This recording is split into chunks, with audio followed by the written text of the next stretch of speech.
Olá, seja bem-vinda, seja bem-vindo a mais uma aula de vinho em formato de podcast. Eu sou o professor Marcelo Vargas, nós vamos rodar a vinheta e já vamos para o conteúdo.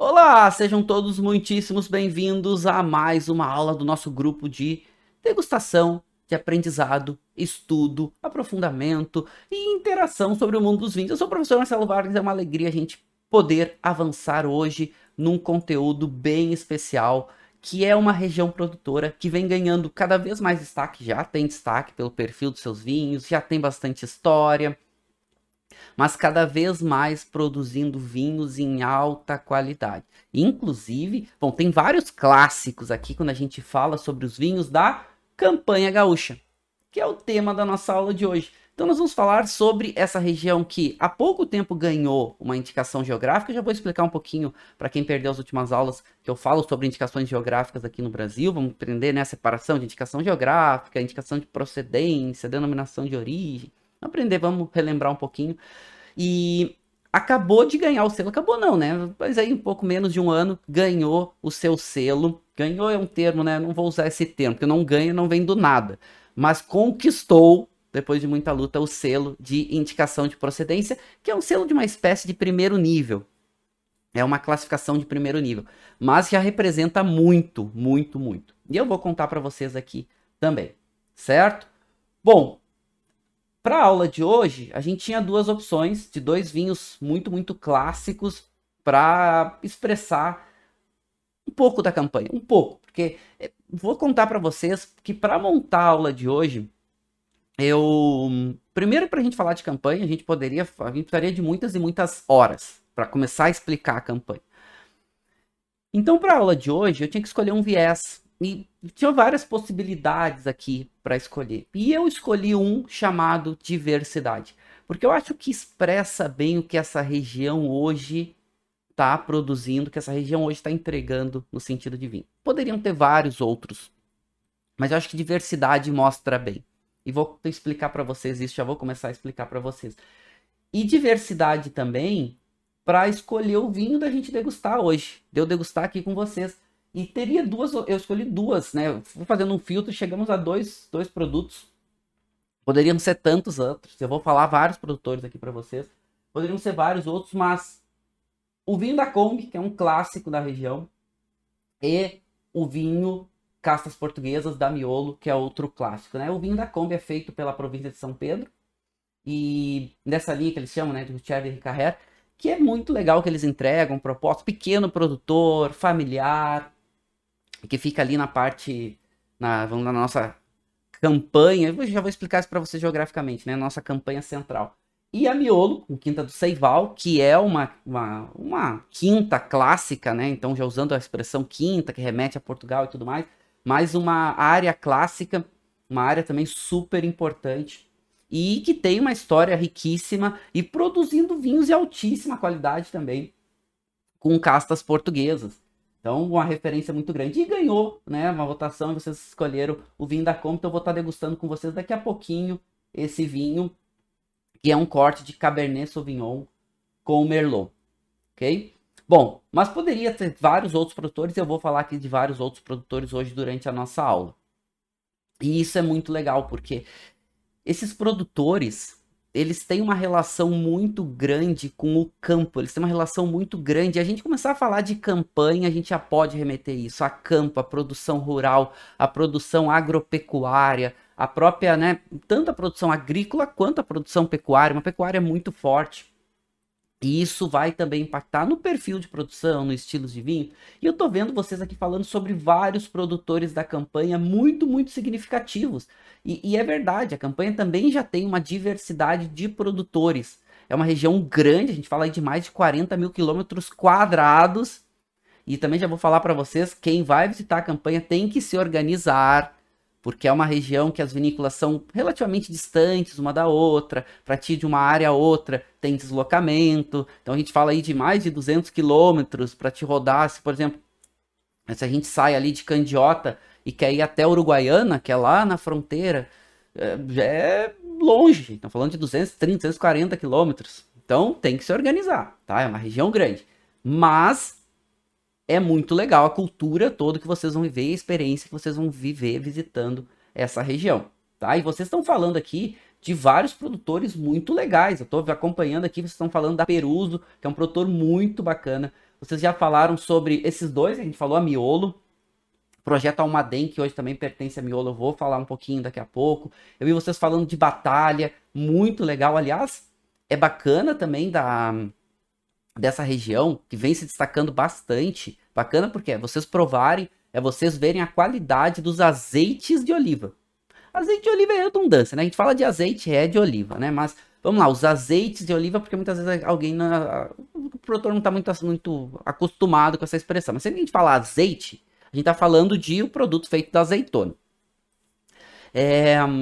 Os outros são óleos, tá? Óleos vegetais, tipo óleo de soja, óleo de girassol, são óleos. Mas essa região está cada vez mais produzindo azeites de altíssima qualidade. Altíssima qualidade.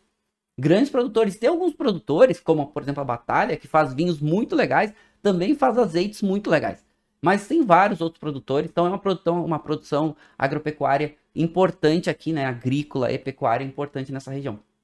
E vocês falando sobre outros produtores aqui, como a própria Quinta do Seival, da Miolo, a Almaden, a Bueno Wines, que é outro produtor bastante importante. Vai lá em Uruguaiana, tem uma estância lá, que é a Sossego, que faz vinhos muito bacanas, né? Que criou a Bodega Sossego, que é muito legal, que é do meu amigo René Moura. Um abração também. Então tem muita coisa legal. A gente vai começar a ver tudo isso agora. Então vocês podem ir trazendo aqui, a Carolina falando que o Taná da Batalha é legal. E essa uva, a Taná, é uma das uvas que está se desenvolvendo muito bem nessa região. Se desenvolvendo muito, muito bem. Ok? O Zé Santos pediu para passar umas dicas de produtores de azeite. Passo para vocês. Passo sim. Passo algumas dicas. Já comecei falando de Batalha, que é um produtor super importante. Tem um azeite, ó, de altíssima qualidade e com preço bem interessante. Azeite, gente, é que nem vinho, tá? Azeite bom, ele é caro.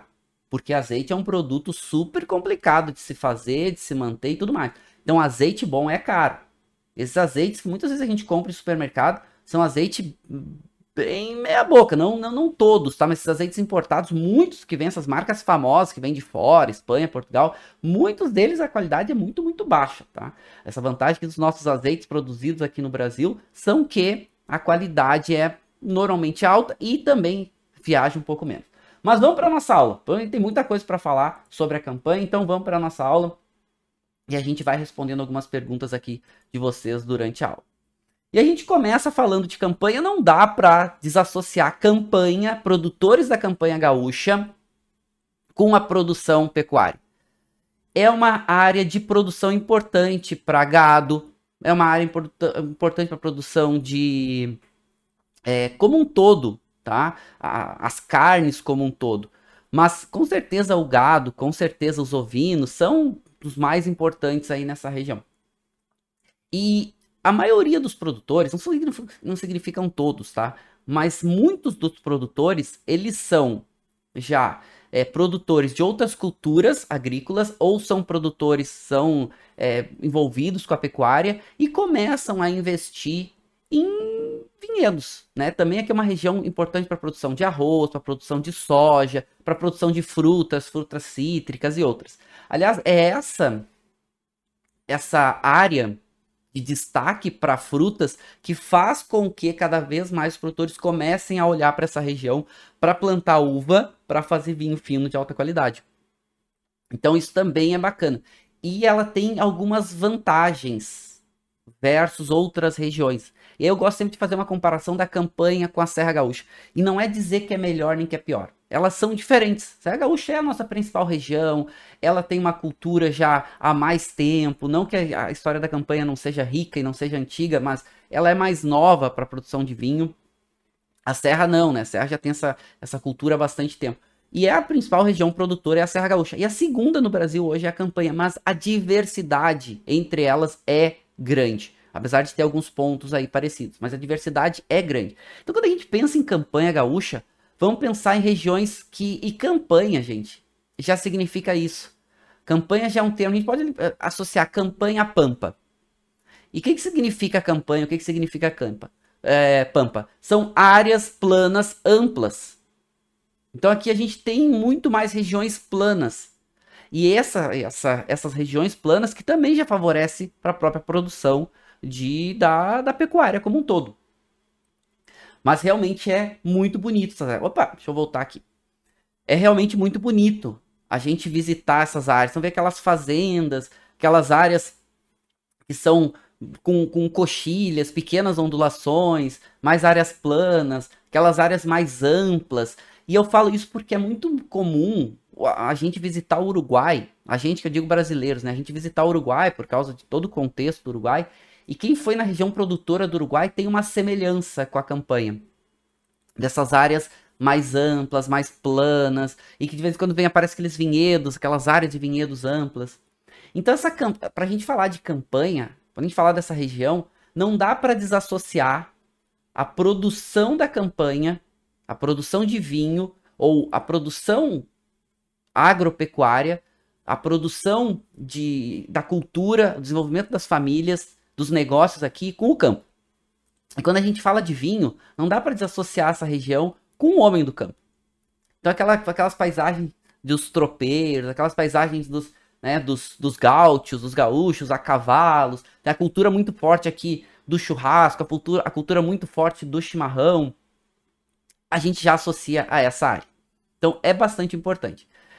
Então essa relação muito forte e essa diversidade também na produção, que vai desde pequenos produtores, como a gente tem a própria Peruso, a própria província de São Pedro, a própria Bodega Sossego, com grandes produtores, como a Bueno Aires já é um grande produtor, a Miolo tem projetos importantes como o Seival e a Almaden, daqui a pouco também conto um pouco essa história para vocês, mas produzindo vinhos muito diversos, muito diferentes, e pequenos produtores familiares, até produtores que têm 1, 2 vinhos completamente diferentes. Então, eu escolhi esse viés diversidade. Primeira coisa que a gente tem que já pensar é aonde fica a Campanha. Então, aqui a gente tem o mapa do Brasil, e se vocês forem ver aqui, bem aqui no sul do Brasil, e no sul, na verdade no sudoeste do Rio Grande do Sul, a gente tem essa areazinha vermelhinha aqui, rosinha na verdade, que é a Campanha. E vejam como ela é uma área ampla. E ela está aqui na chamada Tríplice Fronteira, que pega uma boa área de fronteira com o Uruguai e uma boa área de fronteira com a Argentina. Então, nesse mapa ampliado, que vocês estão vendo aqui, ó, vocês podem ver melhor. Então, toda essa área rosa aqui é a área da Campanha Gaúcha. Olha como ela é uma área ampla, olha como ela é uma área grande. A gente está falando de mais de 40 km² de área, que vai mesclando essas questões relacionadas, né, com essas culturas de pecuária e agrícola, com outras culturas também. Mas é muito legal de vocês visitarem, porque tem vários pontos turísticos aqui que são muito legais, como o Cerro de Palomas. O Cerro de Palomas é uma formação geológica super antiga, que tu avista de longe, porque como a gente tem áreas mais planas, e ela é um relevo, ela é uma área um pouquinho mais alta, e é lindo de se avistar. E aquelas paisagens parecem de filme. A gente tá andando, parece que a gente tá num filme, né? Vendo aqueles campos, daqui a pouco vê o Cerro de Palomas ao fundo. É muito legal. Mas é uma região ampla. Então, para visitar essa região, tem que se organizar. O que eu recomendo fortemente, tá? E até tem a associação dos produtores da Campanha que ajuda vocês nesse processo, se tiverem dúvida e tudo mais. Antes de viajar para cá, e isso depois que a pandemia nos permitir, né? Organizem antes e entrem em contato com os produtores para ver se eles recebem. Muitos são pequenos, muitos são familiares, muitos ainda não têm nem vinícolas, né? Vinificam com outros, etc. Então entre em contato para saber se vai estar aberto, se pode receber e tudo mais. Tá? Então organizem bem, porque tem estrutura, dá tranquilamente para visitar, só tem que ser bem organizado, porque tem grandes distâncias entre áreas, certo? Legal. Mas dá pra gente ver, né, essa relação com o Uruguai, né? Então faz fronteira amplamente com o Uruguai. Inclusive a gente tem vinhedos aqui que vou contar para vocês, tá? Que tem vinhedos aqui que transpõem o lado brasileiro e o lado uruguai. Que os vinhedos eles estão uma parte dentro do Brasil e uma parte dentro do Uruguai. Isso também é muito legal. E aqui a gente começa a ver, né? Olha o que eu falei para vocês. Olha como a gente vê o horizonte lá, olha como é plano, né? Completamente diferente da serra. E isso aqui é a paisagem que a gente chama, que é essa paisagem de coxilhas, que é essa paisagem que tem essa vegetação mais rasteira, pequenas ondulações, mas olha como é lindo. Aqui é uma foto da Guatambu, que é uma vinícola incrível que vocês têm que visitar, tá? Que também tem uma relação muito forte com o campo, tem uma relação muito forte com a pecuária, produtores de altíssima qualidade, de carne, de gado de altíssima qualidade. E olha aqui que legal. Olha aqui as vaquinhas e olha aqui os vinhedos. Olha essa correlação que bacana. Não é demais? Olha que lindo isso aqui. Olha se não é da gente se apaixonar. Então tem essa relação muito forte, né? E dessa relação homem do campo versus a produção de vinho. Tá? Então um lugar para vocês, e essas dicas que eu vou passar para vocês, vou passar vários produtores bacanas, são produtores que é legal vocês, primeiro, provarem os vinhos. Antes de visitar, provem os vinhos. Hoje em dia com e-commerce, gente, é muito mais fácil da gente comprar. Tem e-commerce que é especializado em vinho brasileiro. Vocês vão lá, compram uma garrafinha de cada. É bem fácil de fazer, da gente comprar os vinhos, e a maioria dos produtores hoje vendem de forma direta. Mas olha que legal, né? Mistura aqui dos vinhedos com os gadinhos da pecuária. Olha aqui o homem do campo, né? Olha aqui os tropeiros, né? Olha aqui os gaúchos lidando com o gado.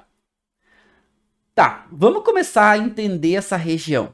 E ela é uma região que envolve muitas cidades. A gente tá falando aqui de quase 2 dezenas de cidades, certo? Então é uma região muito ampla. Estamos falando de mais de 40 quilômetros quadrados. É uma região bem ampla. Mas tem algumas cidades principais que sempre dá pra gente pegar como referência, apesar de a gente ter alguns distritos, apesar de a gente ter algumas outras áreas. Mas é bem legal. Bom, o que a gente pode pegar como referência? Então, Porto Alegre está mais ou menos aqui, tá? Que é a capital. De Porto Alegre, a gente vindo até Candiota, dá mais ou menos uns 400 quilômetros. E de Porto Alegre até o outro extremo, que é Uruguaiana, dá mais de 600. Ok? Mas agora tem umas vantagens no próprio aeroporto e tudo mais. Dá para se programar para ir, mas o melhor, vou dizer para vocês, é fazer de carro. Só que por isso que eu sempre recomendo para vocês, se vocês puderem ir fazer excursão para lá, é melhor. Porque lembra, né, que no Brasil as leis são rígidas, a gente não pode beber e dirigir, as distâncias são amplas. Mas esse é o mapa mais importante, talvez, da aula, para ajudar vocês. Por quê? Porque aqui mostra a área onde estão as principais vinícolas para vocês se organizarem. Então ele é um mapa turístico que eu vou colocar no material, inclusive, para vocês baixarem. Mas mais ou menos para vocês começarem a situar, tá? A campanha, ela é dividida em 3 micro-regiões. Ela como um todo, ela é considerada uma mesorregião. Porque o que seriam mesorregiões, tá, gente? Para vocês entenderem. A região sul do Brasil, envolve 3 estados. Rio Grande do Sul, Paraná e Santa Catarina. Isso é uma macro-região. A campanha ela é tão grande que ela é considerada uma mesorregião. Seria que uma região tão grande, que seria uma região que vai se dividir em várias outras áreas chamadas micro-regiões. E aqui a gente tem 3 micro-regiões importantes, que é o que a gente vai chamar. Vamos pegar aqui, né? Estamos falando da campanha. Essa área amarela aqui demarcada. O que a gente vai chamar aqui de campanha meridional, o que a gente vai chamar de campanha central e o que a gente vai chamar de campanha ocidental.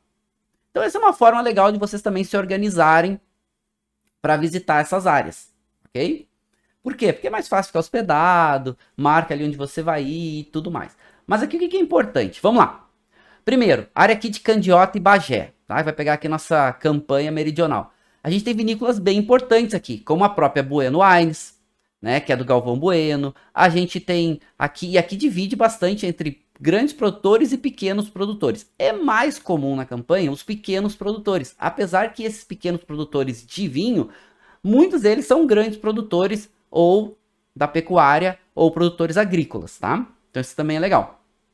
Então a gente tem aqui a Quinta do Seival, que hoje pertence ao Grupo Miolo.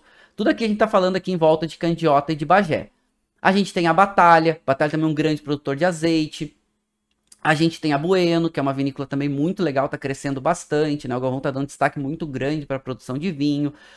A gente tem, indo um pouquinho mais aqui para Bagé, a gente tem a Peruso, que é outra vinícola familiar bem bacana. A gente tem a Estância Paraíso, que também é muito legal. Então, um beijo aí para Vitória, que foi minha aluna no MBA do vinho, querida, tem a produção familiar, muito bacana de visitar. Aliás, tem aqui na Estância Paraíso, tem alguns dos vinhedos de Syrah mais antigos do Brasil.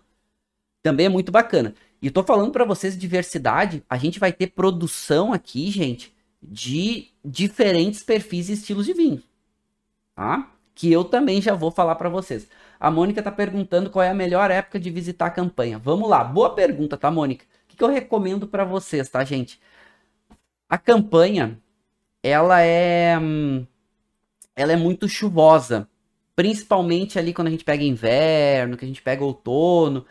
Então, dá para visitar? Dá. Mas o que eu recomendo para vocês? Na primavera e no verão começa a ficar um pouco mais seco. Só cuidado se vocês vão visitar a vinícola, que na época da vindima sempre é muito mais difícil de visitar.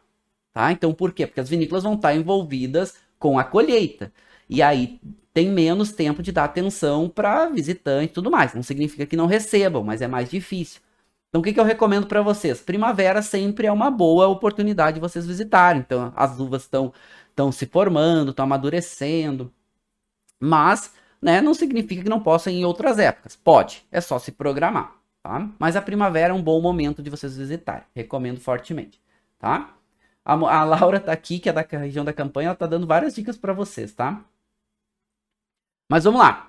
Uma coisa importante, tá? Dizer para vocês. Eu já vou mostrar os fatores geográficos, mas, gente, aqui a gente tem influência continental, tá? O que isso significa? Influência continental são estações do ano as estações do ano muito bem definidas. Ou seja, o inverno é muito frio. Inclusive pode nevar aqui, tá? Baixa de 0. E o verão é quente. Então é bem definido essas estações. Então quem vai no inverno, fique atento a isso, tá? Porque é frio. Quem vai no verão é quente. E o verão aqui é mais seco. Aliás, isso é um ponto favorável para a produção de vinho. Porque o verão é seco. E a gente sabe que na época da vindima, ou no processo de amadurecimento das uvas, menos chuva pode ser favorável para um amadurecimento mais adequado. E esse é um diferencial da campanha já versus a Serra Gaúcha. A campanha, por mais que seja uma região bem úmida, a gente está falando de chuvas aí anuais que passam de 1.300, 1.400 milímetros muitas vezes, o verão é mais seco. E isso favorece um amadurecimento melhor, principalmente para uvas mais tardias. E aí já vai ficando uma dica para vocês de alguns desses estilos interessantes de vinho. Depois aqui na região da campanha central, a gente tem outras áreas importantes aqui, como Dom Pedrito, como Santana do Livramento, Rosário, que tem produtores muito legais. Como a própria Guatambu, tem uma estrutura muito bacana, de vocês irem visitar. Vinícolas pequenas, como a própria Cerros de Gaia, que é bem familiar, né? Aqui nessa área de Dom Pedrito. A gente tem, tem várias, tá? Todas essas vinícolas que estão marcadas aqui, é legal vocês daqui a pouco verem qual é a proposta que eles têm, se eles têm aturismo. Muitas têm a parte de gastronomia relacionada, então vocês podem comer um bom churrasco, tem uma relação forte aí com a gastronomia local também. A Vinhética, que é um projeto pequenininho, muito bacana, né? A própria Salton tem uma estrutura legal aqui, a Almaden fica nessa área aqui, mas a Almaden, que é uma vinícola super forte, é do Grupo Miolo. A gente tem a Cooperativa Nova Aliança, então é importante, né? Até esse projeto aqui, Pueblo Pampeiro, que é muito legal, gente, isso aqui é muito legal. Esse cara faz um vinho que é um vinho doce, de uvas pacificadas de Taná. Cara, é muito legal, sabe? É muito legal, se parar pra pensar esses projetos aqui.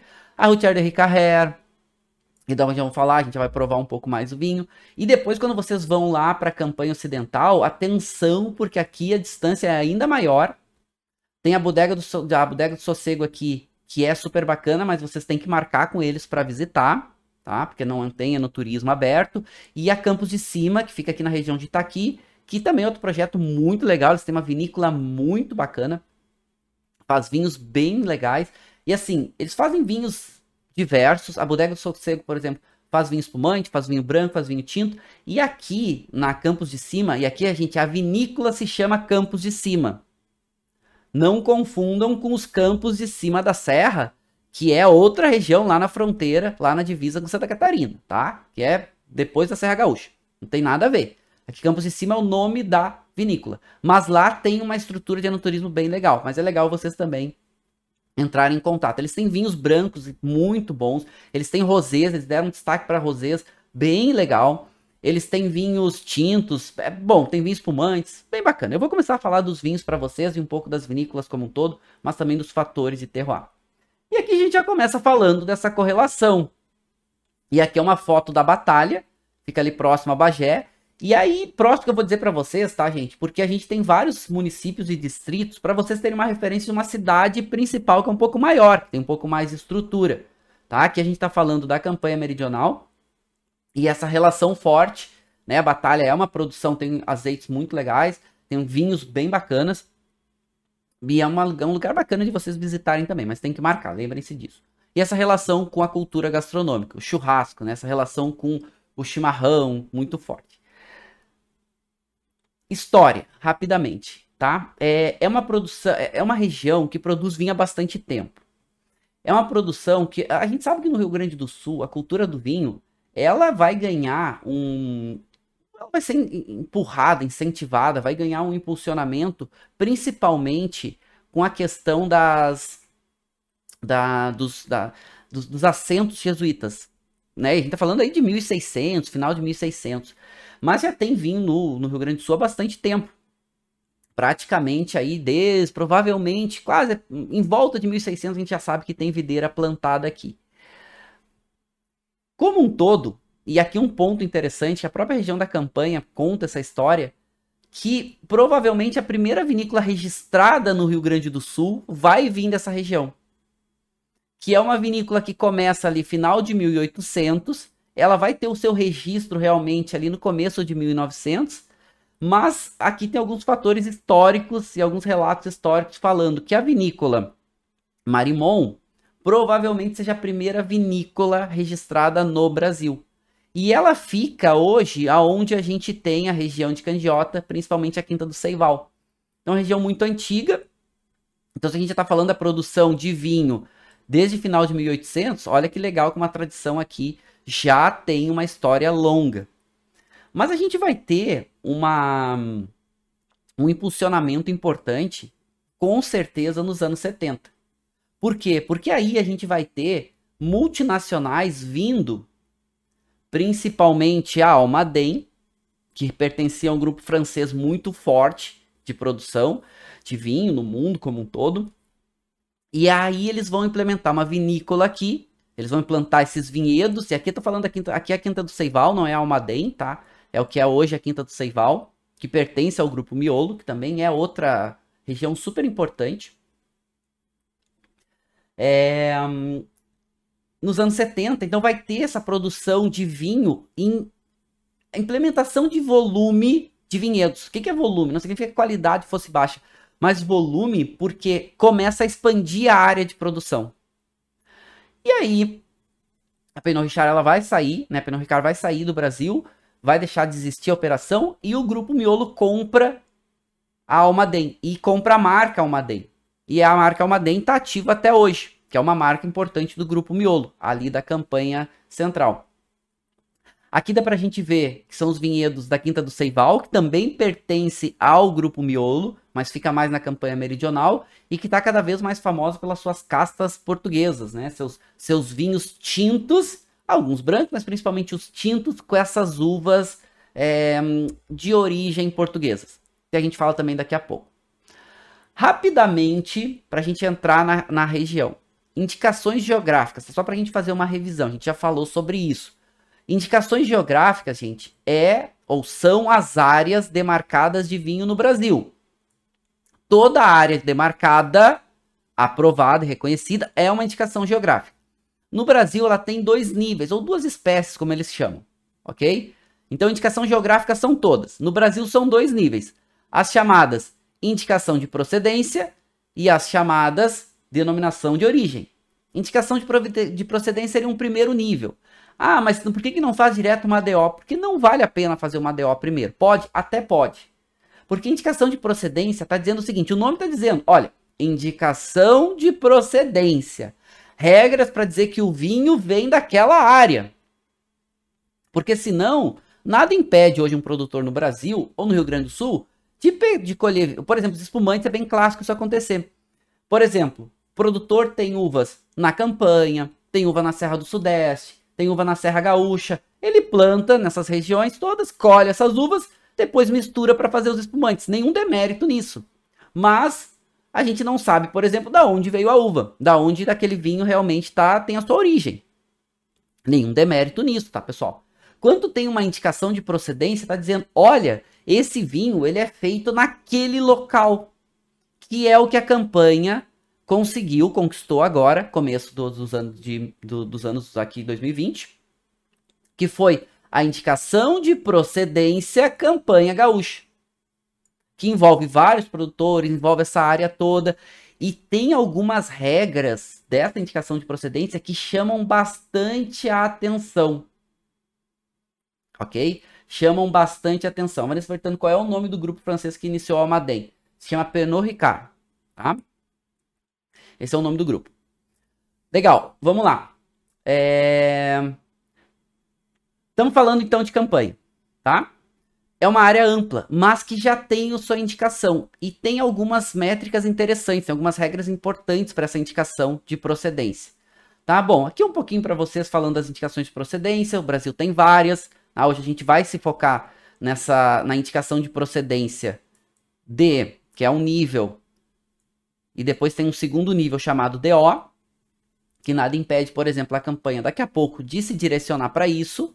Com certeza eles já falam nisso, mas não precisa ter pressa. Eles vão achar o momento de começar esse processo, que é um processo longo. Hoje, DO no Brasil, a gente só tem uma, que é o Vale dos Vinhedos, mas o Vale dos Vinhedos também tem a indicação de procedência. Aliás, a indicação de procedência foi primeiro, 10 anos depois, o Vale dos Vinhedos implementou a sua DO, aprovou o processo de DO. Então, quem sabe daqui a alguns anos, a própria Campanha se direciona para ter alguma DO. A DO, gente, é mais restritiva. Ela normalmente vai pegar, bom, o que de melhor a gente produz aqui e vamos deixar ainda mais restrito. Mas não precisa abrir mão da IP, certo? E a IP hoje, Campanha, é uma IP importante, tá? E vou contar para vocês. Tá aqui o selo.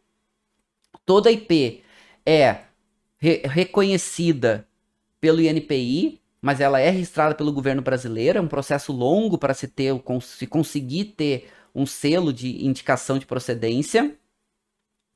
E aqui já começamos, aqui o selo, né? Todo o produtor que queira, vamos falar de Campanha agora, tá? Cada indicação geográfica no Brasil vai ter a sua regra.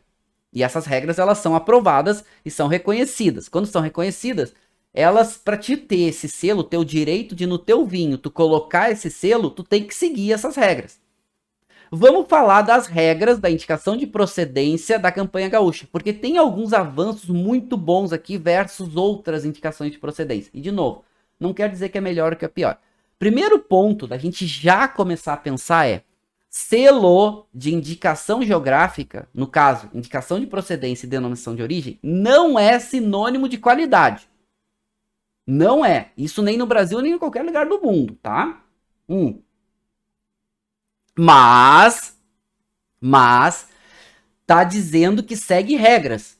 E se segue regras, provavelmente o produtor, para fazer o vinho, seguir essas regras e botar esse vinho no mercado, ele teve maiores cuidados. E pode remeter a características e até a qualidades maiores. Não é sinônimo, mas é um bom indicativo. Ok? Isso no Brasil e no mundo. Tá? Tem muito vinho de AOCG italiano que é muito ruim, bem mal feito. Tem muita AOC francesa que os vinhos chegam aqui bem mal feito, bem meia boca. Tá? Então, não é sinônimo ter uma área demarcada. Mas, olha que legal a Campanha, o que o selo de indicação de procedência nos diz. Quando a gente pega um selo, claro que é novo, foi aprovado ano passado, então agora que eles estão começando a botar os seus produtos, a passar pelo processo de análise sensorial para poder, né, alguns vinhos ganharem o selo. Primeiro, tem um conselho regulador. Ou seja, um conselho que, entre aspas, pode degustar, avaliar os vinhos para dar ou não o selo, ok? Depois, olha só o que diz a regra. 100% das uvas devem ser produzidas na área demarcada. Ah, Marcelo, mas isso é óbvio. Não é óbvio, porque a gente tem outras indicações de procedência no Brasil que não exige que 100% das uvas estejam na área, mas exigem 75%, por exemplo.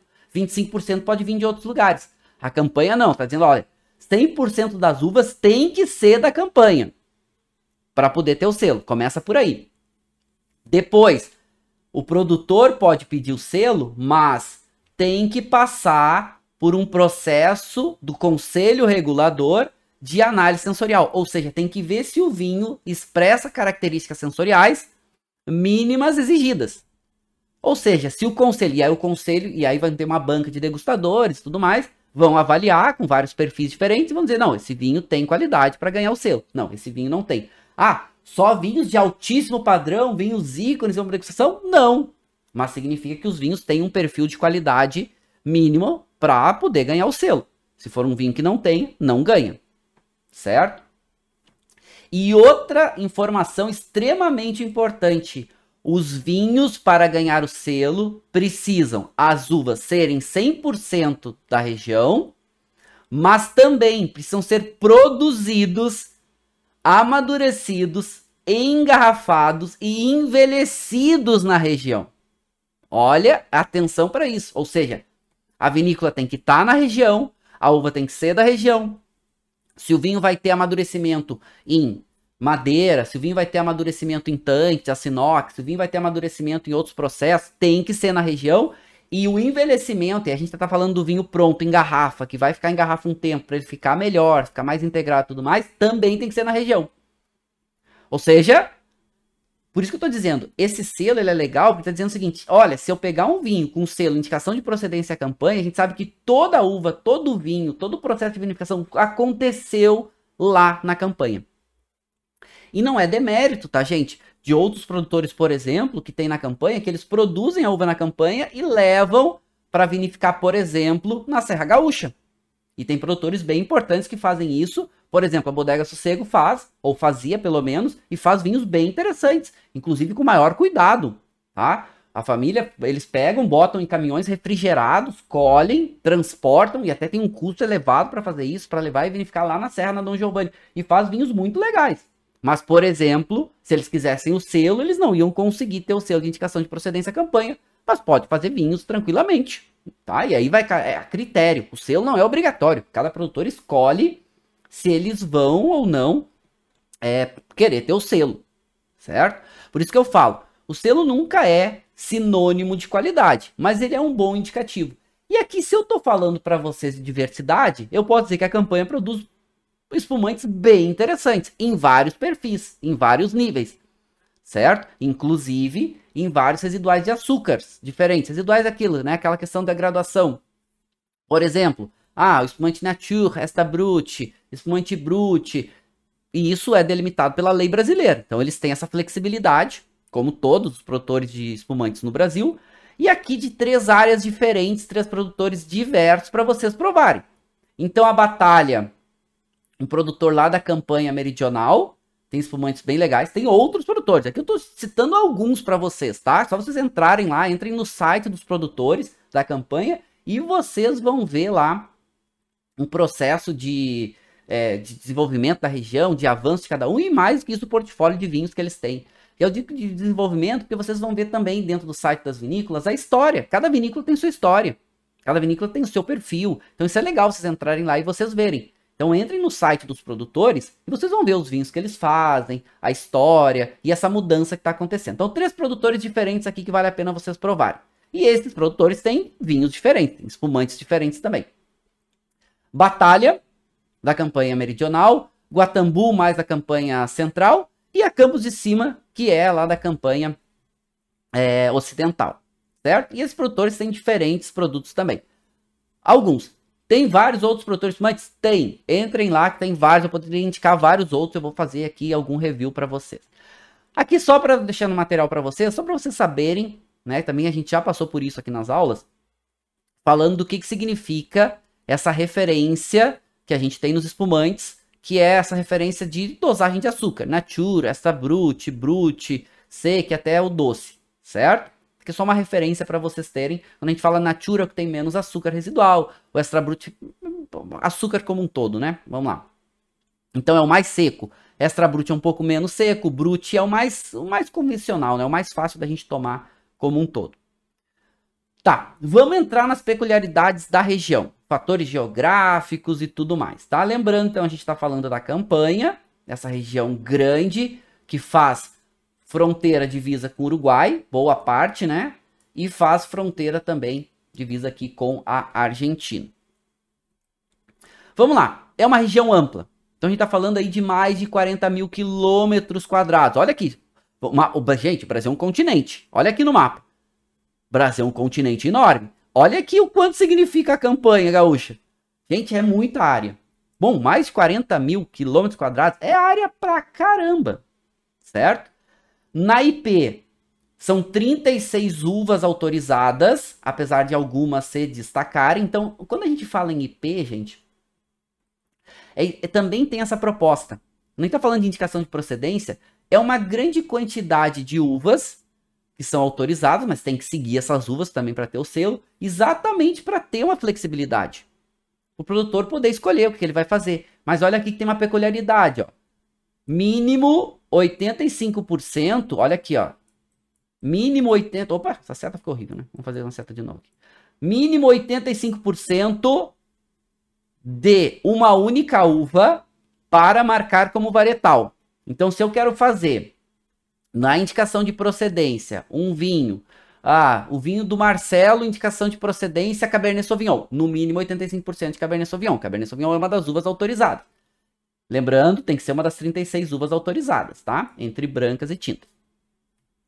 Outra coisa, só vitis vinífera, tá? Não pode uvas americanas. E aqui, gente, já começa a falar para vocês de alguns pequenos produtores. Se a gente está falando de diversidade, se a gente tem grandes produtores, a gente tem alguns pequenos produtores familiares. Então, por exemplo, gente, tem outros, tá? Eu vou citando aqui durante a aula para vocês. Então, vou citando assim de 3, 4 produtores, para vocês aí já ir se identificando, começando a provar, começando a procurar os vinhos como referência, tá? Cerro de Gaia, uma vinícola legal, né? Uma vinícola bem familiar, pequenininha. A Vinhética, né? Um projeto muito legal para quem gosta desses vinhos menos intervencionistas. É muito bacana ir lá conhecer. Tem que marcar com o Gaspar para ir lá visitar ele, mas é muito legal. E a própria Estância Paraíso, né? Que também faz, que eu falei para vocês ali, que tem alguns dos cirrás mais antigos do Brasil. Então, legal, tá? Também, cada uma dessas vinícolas faz ali 3, 4 rótulos, 1, 2 rótulos, vai depender aí de cada um dos produtores. Mas também é uma boa para quem gosta, pequenos produtores, familiares, até produtores menos intervencionistas, ok? Que é bacana. Aqui a Estância Paraíso, né? Também, a Estância Paraíso tem uma capelinha secular aqui, também é bem bacana vocês entrarem lá. Eles fazem aqui fica ali em Bagé, cidade sede, né? Então vamos lá, grande cidade próxima a Bagé. Eles faziam, né? Agora quando voltar, que a gente puder pós-pandemia, vamos ver se eles voltam, que é uma experiência à noite, porque como a campanha é uma área bem menos populosa, acaba tendo muito distante uma cidade da outra, né? Tem menos incidência de luz, então o céu à noite fica lindíssimo. E tu consegue ver muito bem as estrelas. Então eles têm um evento que eles chamam de Jantar sobre as Estrelas. Ou eles têm outros nomes, né? Entrei no site da vinícola para vocês verem. Que eles fazem um evento e eles chamam alguns astrônomos que eles trazem equipamentos para as pessoas, vão lá, fazem um evento incrível. Então tem um jantar à noite, bem legal. Pega também um happy hour final de tarde. E aí quando escurece bem, os astrônomos começam a mostrar as estrelas, aí tem as lunetas, cara, é muito legal, uma experiência muito bacana. Eu ia fazer, infelizmente veio a pandemia, não consegui, mas tá na minha agenda marcadinho, com certeza eu vou fazer essa experiência no turística aqui, que é muito legal. Uma vinícola familiar também, bem bacana. Mas se eu falo de vinhos, de pequenas vinícolas, pequenos produtores, eu posso fazer um contraponto aqui, de grandes vinhos ícones de destaque internacional. O que eu digo de destaque internacional, gente? É o que os críticos chamam de vinho de padrão internacional. É aqueles vinhos que tu bota em degustação em qualquer lugar do mundo e eles vão bem. E aqui, quem tá falando desses vinhos mais potentes, concentrados, intensos, e claro, vai ter um preço maior. Mas 3 ícones para vocês da campanha. Primeiro, o Gran Reserva, o Anima, da Bueno Wines, que é um vinho realmente incrível, uma produção limitada, um Merlot 100% impressionante, pela complexidade que ele tem, persistência de sabor. Ele não é tão potente nem tão concentrado, ele tem até um bom frescor. O Épico da Guatambu, que eu acho que é outro vinho também que expressa muito bem o nível de qualidade que podem chegar os vinhos da campanha, certo? Bom, são vinhos com preços altos, tá? O Épico deve estar aí na faixa de uns, talvez, mais de R$200, eu não sei de cabeça, tem que entrar no site da vinícola. O Anima, eu estava esgotado, mas custava aí acima de 400. E o vinho mais caro do Brasil, em escala comercial que eu digo, a produção também é limitada, que é o Sesmaria. E normalmente esses vinhos, gente, só saem em grandes safras. Então, nas boas safras que saem esses vinhos ícones. Sesmaria é um vinho que deve estar na faixa aí, eu sei que o último é 2018, eles vão começar agora a entregar as garrafas, mas o pessoal tinha que comprar antes, que é do grupo Miolo. Então, o Anima é do grupo da Bueno Wines, a Época da Guatambu e o Sesmaria é do grupo Miolo. Mas são vinhos, assim, que expressam muito o nível de qualidade que os vinhos da campanha podem chegar. Podem por quê? Porque cada vez mais eles estão indo para esse caminho. Mas percebam que eu estou falando de vinhos tintos, vinhos mais potentes, vinhos mais concentrados. E na diversidade da campanha, a gente também tem vinhos brancos, tem vinhos rosés, tem vinhos espumantes, já mostrei para vocês. Mas os fatores de terroir favorecem a gente ter aqui um amadurecimento melhor, principalmente de uvas mais tardias. Já vou contar para vocês essa história.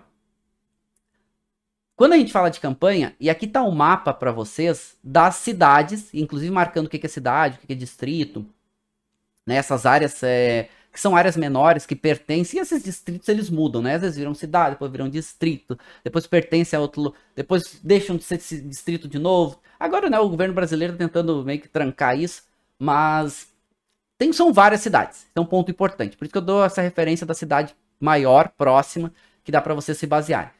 14 municípios importantes que a gente vai ter aqui, ok? Lembrando que são áreas longas, se pegar de Candiota a Uruguaiana, depende da parte uruguaiana que também é grande, mas estão falando aí quase 300 quilômetros, então atenção, ok? Quando vocês forem visitar. E aqui vamos entrar nos fatores de terroir. Vamos começar a entrar nos fatores que determinam ou que direcionam o nosso perfil dos vinhos da campanha. Nosso por quê? Produção brasileira, e dá pra gente se orgulhar muito disso, tá? Vinho brasileiro entregando em alta qualidade, entregando uma diversidade grande que a gente já começou a ver. Vamos lá. Primeiro, essa é uma pesquisa científica da Embrapa, ela tá publicada lá no CITED, que é bem bacana, que mostra o quê? Índice heliotérmico é a quantidade de calor e insolação solar, ou seja, a campanha é uma região classificada como quente. Mas vejam que as noites são temperadas. O que isso significa? As noites não são tão quentes. E aí a gente vai ter aqui uma coisa chamada amplitude térmica. Ou seja, nas noites a videira desacelera um pouco o seu processo de amadurecimento. E isso favorece que a gente estenda o processo de amadurecimento. Então retém um pouco mais a acidez, não perde a acidez tão rápido. E ajuda a desenvolver um pouco mais o perfil de aromas e sabores, tanino, essas características principalmente que está na casca da uva. Mas é uma região que tem bastante umidade. Mas um ponto importante, que também favorece esse amadurecimento maior.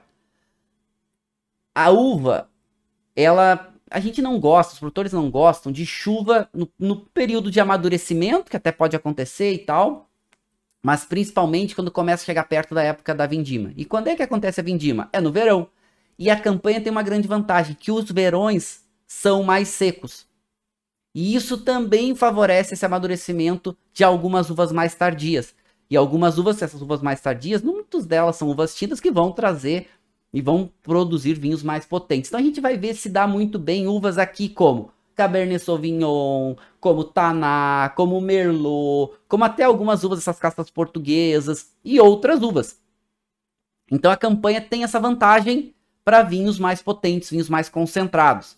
Lembrando, né, a gente está falando de uma diversidade grande. Aqui, os vinhedos da Almaden, a gente tem um problema, essa amplitude térmica, essa continentalidade gera um problema chamado geadas, principalmente geadas tardias. Então é lindo a gente amanhecer e ver uma geada. A geada normalmente acontece no inverno, mas se essa geada, que é a gente ter o congelamento principalmente de umidade na parte mais fria do dia, que é pela manhã, se já tiver brotação, se a gente já tiver floração, pode dar um problema durante nosso processo de ciclo vegetativo. Ou seja, pode se perder safra. E aqui é uma região que a geada ela é recorrente. Então, quando acontece no inverno, menos, porque a videira está aqui, né? A gente está vendo ela descansando. Está no seu processo de hibernação, está descansando para produzir. Quando entrar a primavera, ela vai começar o seu ciclo vegetativo. Quando isso acontece já no ciclo vegetativo é um problema. Mas também é lindo, né? Quando a gente pega no inverno, é bastante bonito. Paralelos da campanha. Mais ou menos do paralelo 29 a 31, né? Dá uma sobrinha ali, mas de 29 a 31, que é uma região produtora importante para vinhos. A gente sabe ali que dos paralelos 30 a 50 são as melhores áreas de produção de vinho no mundo de modo geral. Altitudes. Então, são regiões mais baixas, se comparadas com a Serra Gaúcha, por exemplo. Oscilam aí de 100 a 300 metros. Continentalidade, ou seja, invernos frios e verões quentes. Mas não esqueçamos que os verões são quentes e secos. Positivo. Relevos de coxilha, essas pequenas ondulações. E aqui uma vantagem dessas áreas mais planas. E já vamos tirar aqui um entendimento errado que a gente tem no mercado. Áreas mais planas permitem mecanização. Mecanização é vindima através de aquelas máquinas colheitadeiras específicas para uva. E vocês vão ouvir a vida inteira de vocês dizendo, olha, os melhores vinhos são feitos de colheita manual. E a maioria dos produtores da campanha, gente, é colheita manual. Mas, por exemplo, a Miolo na Almaden implementou a colheita mecanizada. E vocês vão dizer, não, mas colheita mecanizada não é bom. Gente, alguns dos melhores vinhos do mundo são feitos com colheita mecanizada. Inclusive, Premier Grand Cru Classé em Bordeaux, que a gente paga 5 mil reais aqui, são feitos alguns com colheita mecanizada. Então não é que a minha colheita mecanizada ela é pior, ela é mais adequada, por exemplo, se tu tem grandes áreas de vinhedos que precisa colher muito rápido. A gente sabe que quando colhe a uva, ela já pode começar o processo de deterioração. Então, o enólogo, ele quer colher a uva e já levar para a vinícola para vinificar. Quando tu tem grandes áreas, primeiro, a mão de obra, às vezes tu não encontra, às vezes tu não teria como colher de forma adequada a ponto de colher e levar para a vinícola, porque é muita uva, a colheita mecanizada faz um trabalho importante. Inclusive a Miolo fazendo colheita mecanizada à noite. Por quê? Para baixar a temperatura, a gente sabe que é mais frio, para colher e preservar melhor a uva para levar para a vinícola e vinificar. Então não condenem a colheita mecanizada como se ela fosse responsável por vinho de menor qualidade. Não. O mundo ideal talvez delimitasse para a gente colher tudo à mão, cuidadinho, etc. Mas colheita mecanizada faz grandes vinhos também e é muito importante, principalmente para regiões com maior área de vinhedo, mais plana e aonde é quente. Porque colhe mais rápido e já leva para vinificar. Certo? Legal. Bom, vamos avançar um pouquinho dos solos e já vamos provar o nosso vinho. Solos aqui também tem algumas peculiaridades que favorecem alguns estilos de vinho. Primeiro, são solos de origem... solos pedregosos, a gente tem bastante aqui, e principalmente solos arenosos, apesar de a gente ter algumas áreas com bastante argila. O que isso forma, tá, gente? Solos arenosos e com pedras tem uma vantagem importante aqui. Apesar de a gente também ter alguns solos graníticos, vai depender da área. A gente viu que é uma área muito grande. Tem alguns solos, algumas pedras graníticas, a gente tem algumas pedras basálticas, a gente tem algumas pedras, presença de areia, presença de argila. De modo geral, essa mistura de areia, argila, pedra, favorece uma coisa. É uma região também úmida. A gente viu ali que ela é subúmida, mas a gente tem aqui uma chuva anual que aí pode passar de 1.300, 1.400 milímetros. Gente, é muita chuva. Para vocês terem ideia, Bordeaux, que é uma região super famosa no mundo, chove 900 milímetros. É muita chuva. E para Bordeaux, muitas áreas é muito úmido. Tu imagina com 1.300, 1.400. Só que tem uma vantagem aqui. Primeiro, a gente já falou que os verões são mais secos. Então essa chuva se concentra mais no inverno, no outono, uma parte na primavera e tudo mais. Mas os verões um pouco menos, que é uma época que a gente quer, para uvas mais tardias principalmente, que seja mais seco. Mas o solo também tem uma boa drenagem, porque se o solo, muito solo, se tivesse muito essa umidade, poderia também ser muito problemático. Então essa drenagem melhor, fazer com que a água não fique tanto na superfície, mas consiga infiltrar um pouco mais, também são pontos favoráveis. De novo, tá? Eu não tô dizendo aqui que isso é melhor ou que isso é pior, tá, gente? É só diferente. Então vai direcionar para um perfil e um estilo de vinho. Ou vai favorecer algumas uvas e talvez dificultar para as outras. Ok? Aqui, os vinhedos da Bueno Wines, né? Lá na campanha. E a gente está falando aqui da região ali de Candiota, então campanha meridional. E olha aqui o solo. Olha o solo argiloso aqui. Olha o solo, muito provavelmente com essa cor aqui também com presença de alguma areia. Então favorece esse processo. Inclusive eles fazem alguns testes aqui interessantes. Eles colocam, para ajudar o amadurecimento, eles colocam aqui tipo umas lonas brancas, em algumas épocas do ano, principalmente do amadurecimento, para refletir ainda mais calor, para refletir ainda mais irradiação solar, para ajudar o amadurecimento. E fizeram isso em algumas áreas, claro que não é em toda... Né, em todo o vinhedo, que isso também é muito caro e é um teste para amadurecer algumas uvas e parece que estão tendo bons resultados. E olha aqui a chuva. Olha o que a gente falou.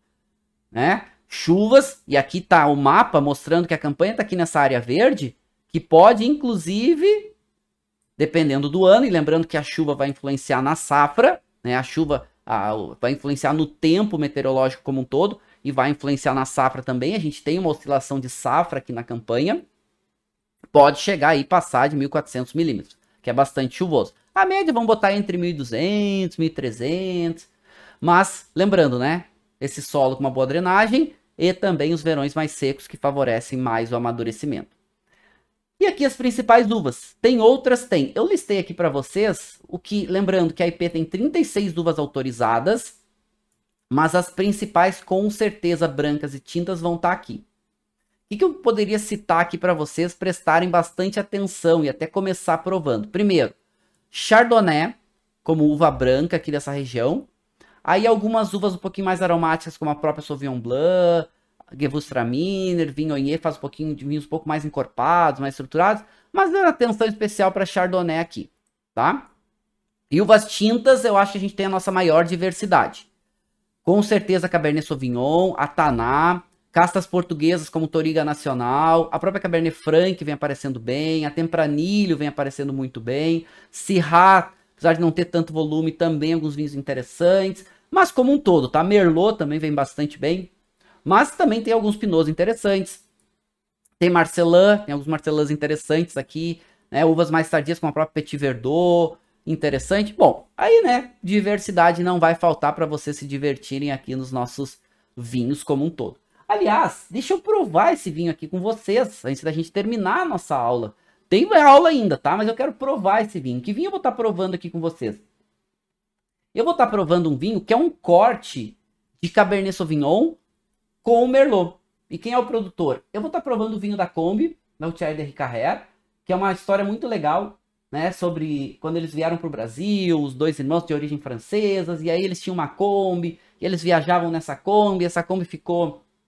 Era a casa deles. Vocês entram no site da vinícola lá e procurem a história. No próprio contrarótulo também tem um pouquinho dessa história.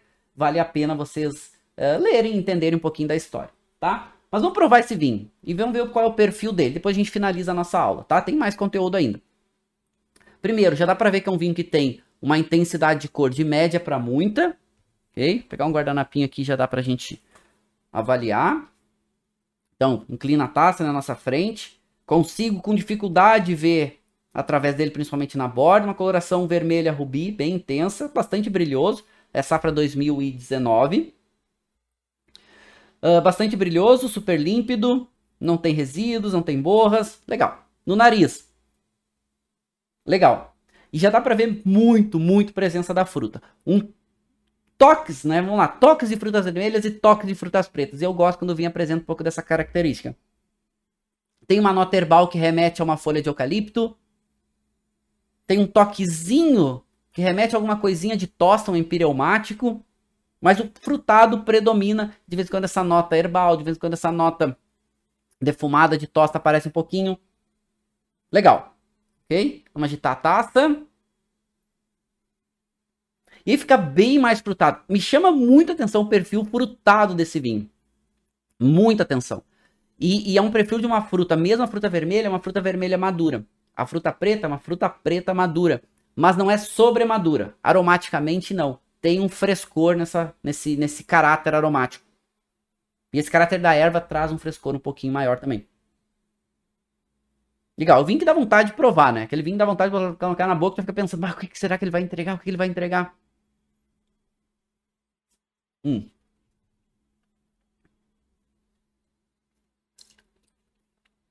Em boca. Ele não é um vinho, gente, extremamente complexo em nariz. Mas ele tem os aromas muito bem definidos. Ele é um vinho legal para quem gosta de praticar degustação, perfil aromático, muito legal. Bem definido esses perfis de frutas, é bem definido esse perfil dessa erva, é bem essa erva, né, mais eucalipto, mais um mentol. Bem definido esse arominha da tosta, né? Legal. Primeiro gole a gente não avalia, segundo gole já começamos a avaliar.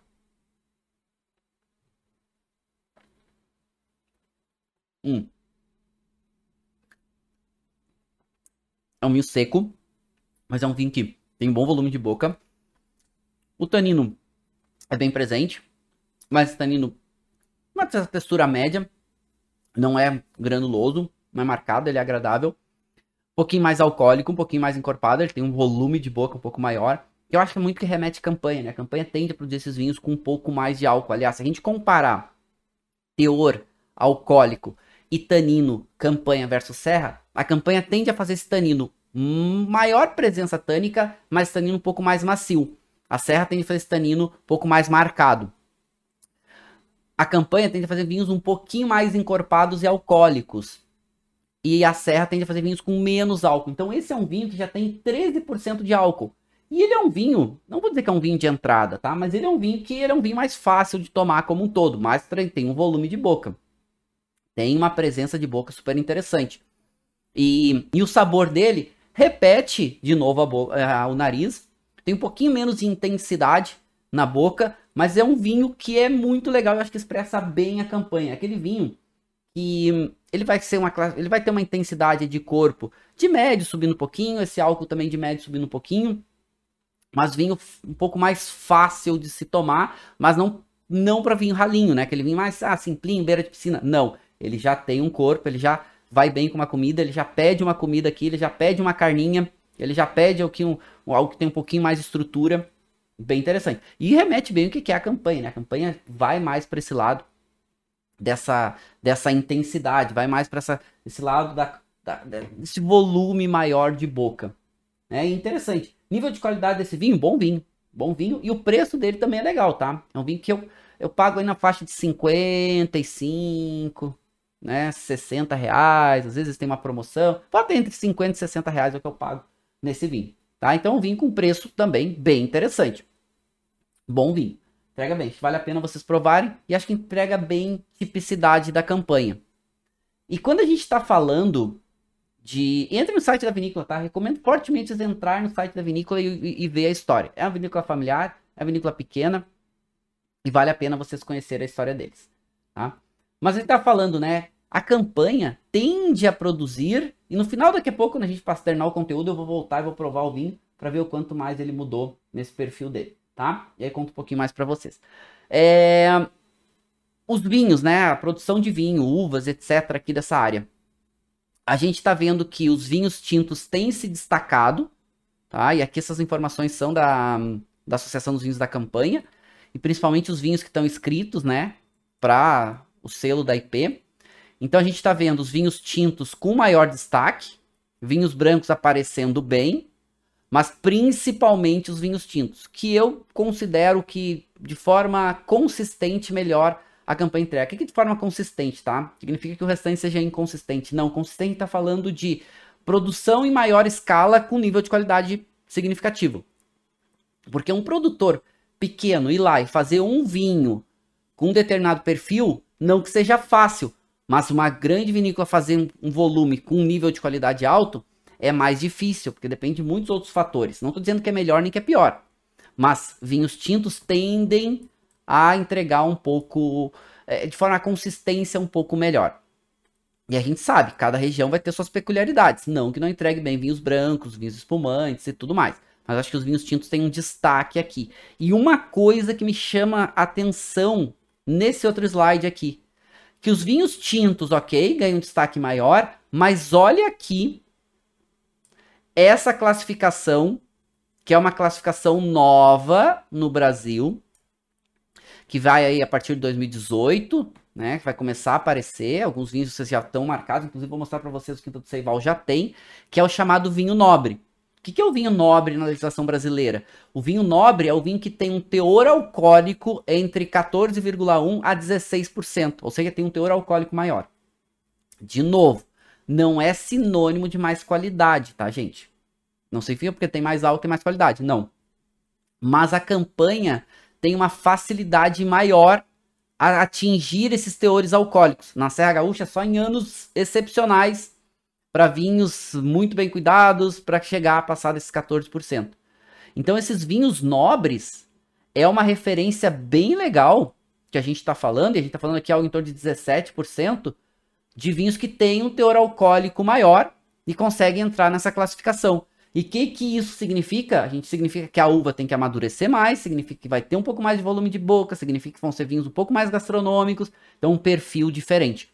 Mas, então, atenção, né? Vinhos mais, um pouco mais de volume de boca. Mesmo esse vinho que a gente está tomando, que é um vinho que não é um dos vinhos mais caros, e também não são os vinhos que entregam mais características da própria província de São Pedro, já tem uma pegada um pouquinho mais intensa, já tem esse corpo, esse álcool mais marcado, já tem essa estrutura em boca mais definida. E aqui essa pesquisa é muito legal, tá? Que é essa pesquisa desses vários centros de pesquisas, que entre eles a Embrapa, que fizeram, né, esse processo de clima e zoneamento vitivinícola nos países de língua portuguesa e espanhola. E aqui mostrando a média dos vinhos brancos da campanha. Então são vinhos que tendem a ter corpo e álcool de médio para muito, essa acidez média, mas uma persistência de boca maior, principalmente nesse caráter de uma fruta um pouco mais madura. E uma boa concentração de cor. Então essa é a média. Ah, todo vinho vai ser assim? Claro que não, né, gente? Vai depender de vários outros fatores, como a mão humana, escolhas enológicas, o volume, né, a densidade de cada vinhedo e tudo mais, tá? Mas tende a fazer, se por exemplo compara com a Serra Gaúcha, a Serra Gaúcha tende a trazer um pico maior de acidez e uma intensidade um pouco menor para algumas outras características. O que, por exemplo, favorece muito mais vinhos espumantes. Então a Serra se direciona muito mais para esses vinhos espumantes, né? A campanha faz vinhos espumantes também de alta qualidade, mas, por exemplo, a gente está vendo que tem uma tendência, certo? Para vinhos um pouco mais estruturados. E aqui diferentes produtores, diferentes vinícolas para vocês começarem a entender os vinhos brancos da campanha. Começarem, tem várias outras opções. Guatambu.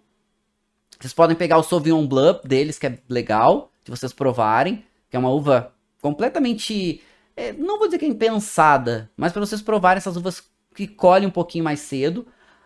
A Miolo faz um Riesling renano bem interessante, que eles chamam de Riesling Johannesberg. Por quê? Porque o Riesling mais clássico do Brasil é o Riesling itálico, aqui não, aqui é o Riesling renano, é o Riesling alemão, que eles fazem também. E a própria, aqui é um vinho muito legal, eu recomendo vocês provarem, tá? Esses vinhos brancos de maiores vinícolas. E aqui a gente tem um vinho bem interessante, que é o Cerro da Cruz, que é uma cooperativa, que é a Nova Aliança, que faz vinho. E aqui, gente, eu vou dar uma dica para vocês, tá?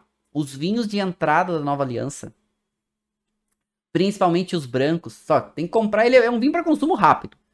Custam barato e normalmente entregam bem. Barato é tipo, talvez um dos vinhos mais baratos que tem no Brasil, tá? Então os vinhos brancos da Nova Aliança, recomendo vocês provarem, que entregam super bem. Aqui já a gente já tá falando de um vinho que é um nível um pouco maior, já tem um envelhecimento, amadurecimento maior, enfim. Mas um vinho de Chardonnay também vale a pena vocês provarem, tá? Que é o Cerro da Cruz. Um outro vinho legal vocês provarem é o Bodega Sossego, que se chama Campanha, esse é o nome do vinho, Então, de novo, né, uma produção agrícola, é uma produção de pecuária importante, que fica lá na região de Uruguaiana, já estamos falando aí de campanha ocidental, e aqui um vinho já mais intenso, mais amadeirado, aquele vinho que tem um volume maior de boca, para quem gosta daquelas notas mais amanteigadas, aquelas notas mais baunilha. Um outro perfil também, mas olha, né, trouxe essa foto para vocês verem a paisagem, olha que bonito, né? Aqui o cercadinho, olha que bonito, tem vários rios aqui nessa região, na região da campanha, tem bastante água também, a gente tem um aquífero super importante aqui, né, que é uma água subterrânea, mas olha que bonito, né, o pôr do sol, olha que bonito o campo, né, o cercadinho, e aí o vinho aqui emoldurando, ficou bem legal essa foto. Perfil de vinhos tintos, tá, qual é a média? Vinhos potentes, vinhos intensos, de novo, né, vinhos com mais álcool e vinhos com mais corpo.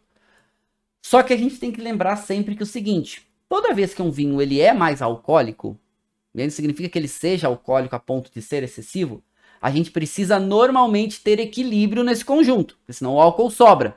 E aí uma vantagem da campanha é que tem uma intensidade de aromas e sabores, principalmente essas frutas mais maduras, que conseguem equilibrar. Lembrando que álcool são alguns elementos que podem equilibrar o álcool, como acidez, intensidade de aromas e sabores, o próprio conjunto do vinho como estrutura. E aqui a gente tem, então, essa acidez, esses taninos normalmente médios e esses taninos normalmente um pouco mais macios, mas normalmente esses taninos um pouco mais presentes que a Serra Gaúcha, mas cuidado, tá? Eu tô falando de presença de tanino, não tô falando de textura de tanino.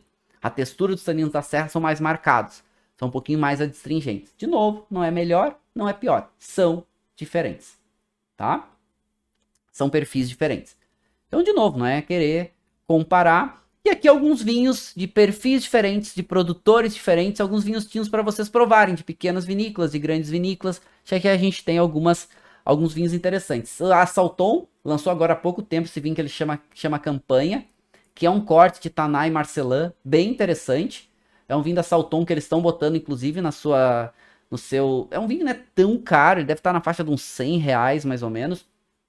E coloca aí nos vinhos que eles chamam das suas linhas premium, e é bem interessante, é um vinho um pouco mais concentrado, um vinho com uma presença tânica um pouquinho maior.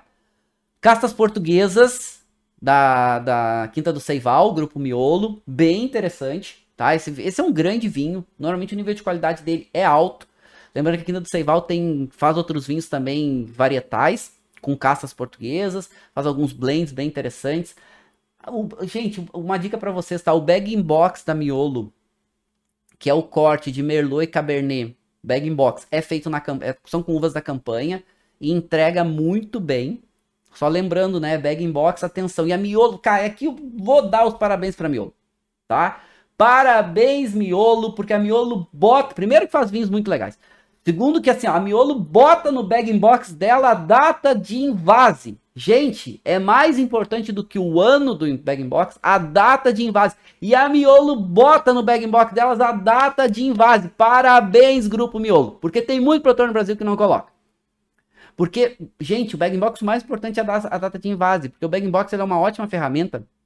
Mas vamos lá, dura no máximo aí 6 meses depois que invasa. Porque tem alguma troca com oxigênio ali e o vinho vai perdendo qualidade. Tá? Mesmo antes de abrir o lacre. Depois que abre o lacre, até 30 dias no máximo, tá? Porque a gente vai tirando o vinho em dose. E é uma baita ferramenta. Eu sempre tenho bag-in-box, pra vocês terem ideia. Eu sempre tenho um bag-in-box aberto, que é tirar um pouquinho só do vinho, né? Que é só tomar uma taça. A Miolo, além de entregar um bag-in-box de qualidade acima da média do mercado, ela escreve a data de invase. Então tu sabe, ele pegou um bag-in-box que foi invasado há um ano, tu não compra. Ok? Por quê? Porque a gente sabe que o bag-in-box dura mesmo antes de abrir, no máximo aí 6 meses. Quanto menos tempo, melhor. Porque quando o vinho vai pro bag, gente, o vinho não tem o que melhorar. Ele já tá bom, tá? Claro que depois que tu abre, ele dá uma oxigenadinha e tudo mais, pode abrir um pouquinho mais o perfil de aroma. E vinho de bag são vinhos, né, fáceis de se provar, são vinhos para consumo mais rápido e tudo mais. Então, deixo a dica aqui para vocês, tá? A Miolo não me dá nada, não tô falando porque a Miolo faz isso bem, tá? Bag-in-box da Miolo, tá? Principalmente o tinto, que é um corte de Merlot com Cabernet, é feito na campanha e eles botam a data de invasão. Parabéns aí, Grupo Miolo, tá? E a Miolo faz grandes vinhos também. Inclusive é do Grupo Miolo, por exemplo, a Almaden. Gente, Almaden, tá? Outra dica para vocês, são vinhos mais econômicos e que entregam um nível de qualidade também interessante.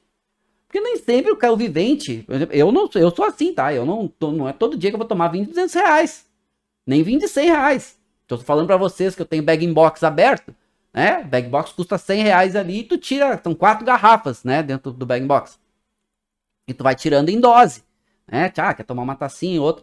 Então, pô, quer entregar um bom perfil, e aí principalmente esses vinhos tintos, né? Até recomendei aqui pra vocês o Taná, mas tem também o Merlot, tem o Cabernet, da Almaden.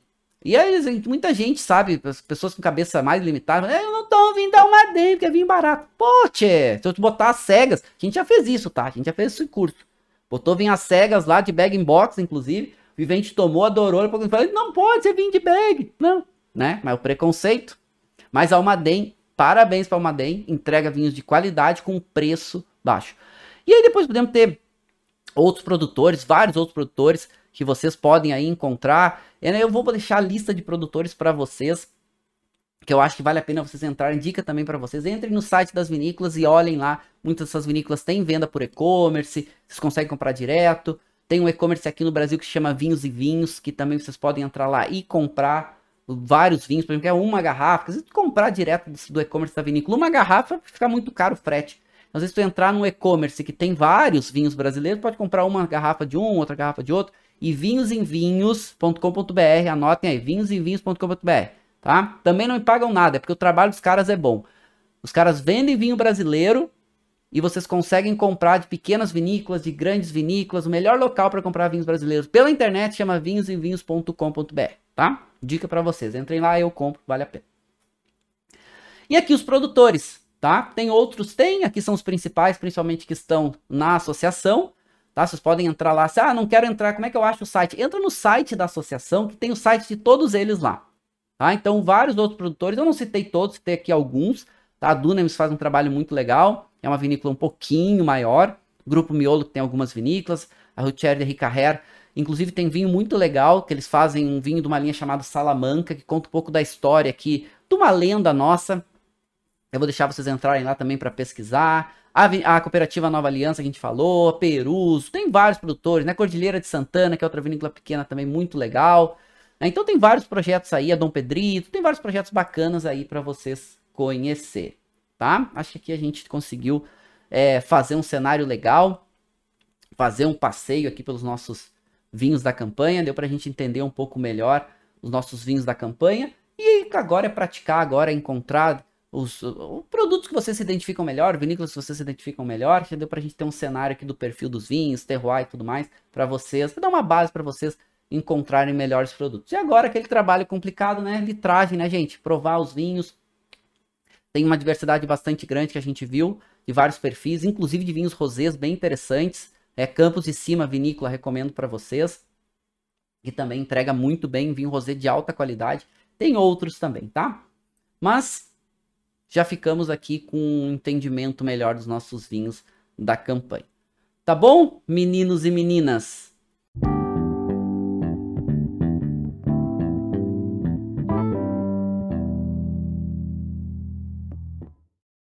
Você acabou de ouvir uma aula de vinhos do professor Marcelo Vargas, em formato de podcast.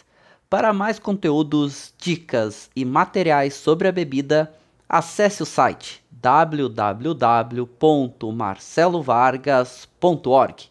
Um forte abraço e até o próximo encontro.